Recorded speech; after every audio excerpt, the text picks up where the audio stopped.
Ou seja, Jesus está dizendo que há um fim para todas as coisas.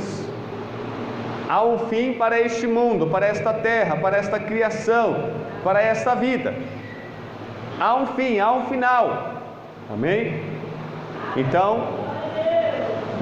existe tantos filmes foram feitos sobre o fim do mundo, tantas religiões também falam sobre o fim do mundo. Outros dizem que não, o mundo não vai acabar, é as pessoas que vão morrer. Então eu já ouvi este argumento, mas não é bíblico. Pelo contrário, as pessoas vão morrer e o mundo também vai acabar. É o fim do mundo, é o fim dos tempos. E Jesus disse: mas antes do final de tudo, do fim dos tempos, o Evangelho, é necessário que o Evangelho seja pregado. É necessário que todas as pessoas recebam uma nova chance, uma nova oportunidade, porque se o fim chegar, no juízo final eles não terão desculpa para dar, porque o Evangelho foi pregado a todas as pessoas, todas as gentes, todos os povos, nações, tribos, línguas, etnias. Todos eles receberam uma nova chance, uma nova oportunidade de se salvarem, Alguns foram salvos, outros não quiseram. No juízo final, ninguém vai ter argumento, ninguém vai ter apelação.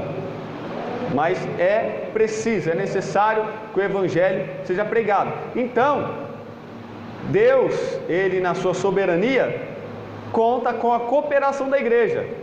A igreja então pode acelerar a vinda de Jesus, o fim dos tempos, se ela evangelizar mais, pregar mais. Amém? Revelações do porvir. Escatologia em grego, escatos, último, e logos, assunto. Ou seja, o assunto, doutrina das últimas coisas. No livro de Gênesis, lemos acerca da origem de todas as coisas do universo, da vida, da sociedade humana, do pecado e da morte. Nas escrituras proféticas, muito especialmente no livro do Apocalipse, revela-se como essas coisas alcançarão o seu alvo máximo e a consumação.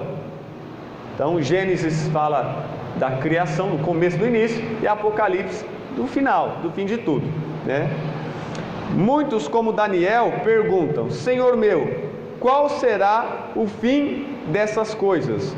Daniel capítulo 12, versículo 8. Abra aí a sua Bíblia.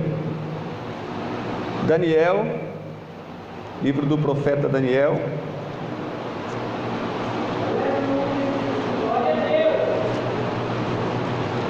Capítulo 12, versículo 8. É uma pergunta que muitas pessoas têm, é uma curiosidade, uma pergunta, é um questionamento, Daniel capítulo 12, versículo 8.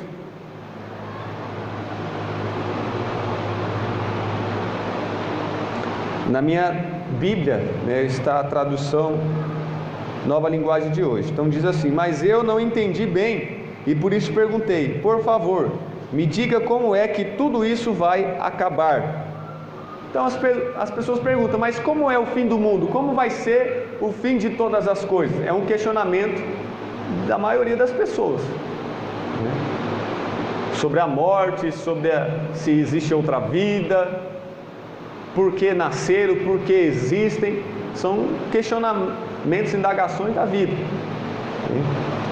Somente Deus pode responder a pergunta, e a resposta se encontra nas Escrituras, porque somente Deus é onisciente e sabe do futuro.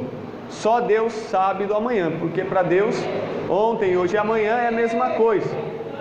Amém? Para Deus é como se tudo já tivesse acontecido ao mesmo tempo. Um dia como 1000 anos, 1000 anos como um dia. Só Deus pode responder. Embora muitas pessoas querem adivinhar ou prever, Deus é quem respondeu através dos seus profetas, dos homens de Deus na Bíblia Sagrada. Sobre a morte, definição: é a separação da alma do corpo. Essa experiência descreve-se como dormir. João capítulo 11, versículo 11. Então, a primeira morte, a Bíblia fala sobre duas mortes. A primeira morte é a física. é quando a alma se separa do corpo. A segunda morte é quando a alma é separada de Deus, ou seja, é lançada no inferno, e é a pior morte. Muitas pessoas têm medo dessa morte, mas não têm medo da segunda morte, que é a pior. E Jesus disse: não tema quem pode tirar a vida do seu corpo e não pode fazer nada com a sua alma. Temam a Deus, que Deus pode tirar sua vida aqui e ainda lançar sua alma no inferno. Então a segunda morte é a pior, né? E é claro que os salvos não verão a morte, a segunda morte, não receberão a segunda morte. João capítulo 11, versículo 11. Jesus disse isso e depois continuou: o nosso amigo Lázaro está dormindo, mas eu vou lá acordá-lo.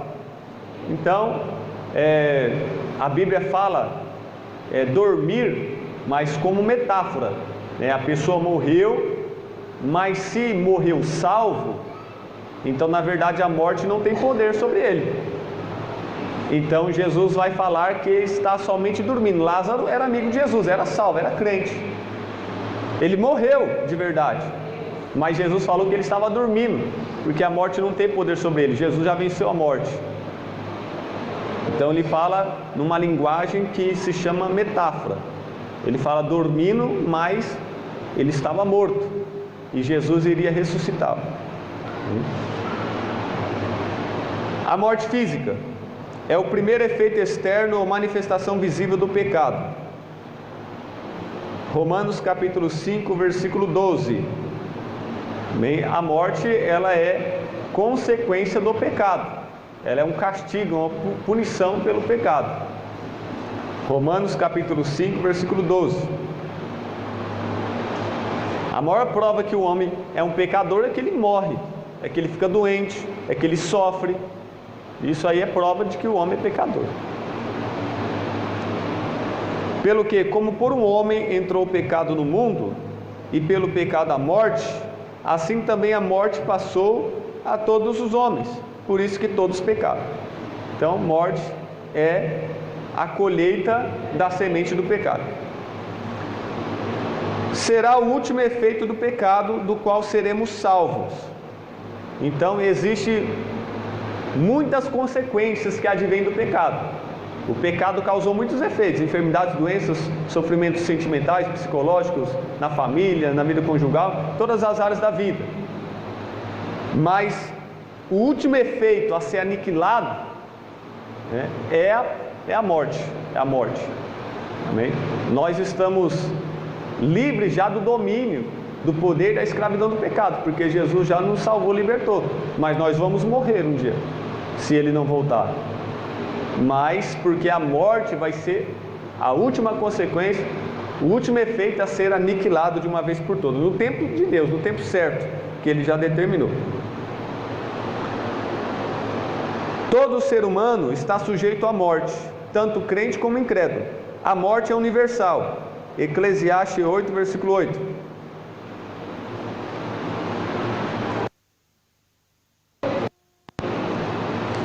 Eclesiastes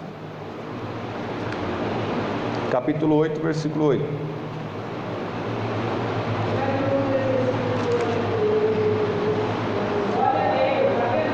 Eu vou ler aqui na minha tradução. Ninguém pode dominar o vento, nem segurá-lo. Assim também ninguém pode evitar a morte, nem deixá-la para outro dia. Nós temos de enfrentar esta batalha e não há jeito de escapar. É como se a morte estivesse atrás de nós, nos perseguindo. Mas nós não temos medo da morte, porque Jesus já tragou a morte, já matou a morte. Jesus, né, foi o primeiro. Pela primeira vez a morte ela imperou desde Gênesis até a época de Jesus. A morte vencia todo mundo. Davi, Salomão, Moisés, todos os grandes homens de Deus, a morte, né, derrotava. Não tinha um que vencia a morte. Mas há mais de 2000 anos atrás nasceu Jesus, e aí pela primeira vez a morte vai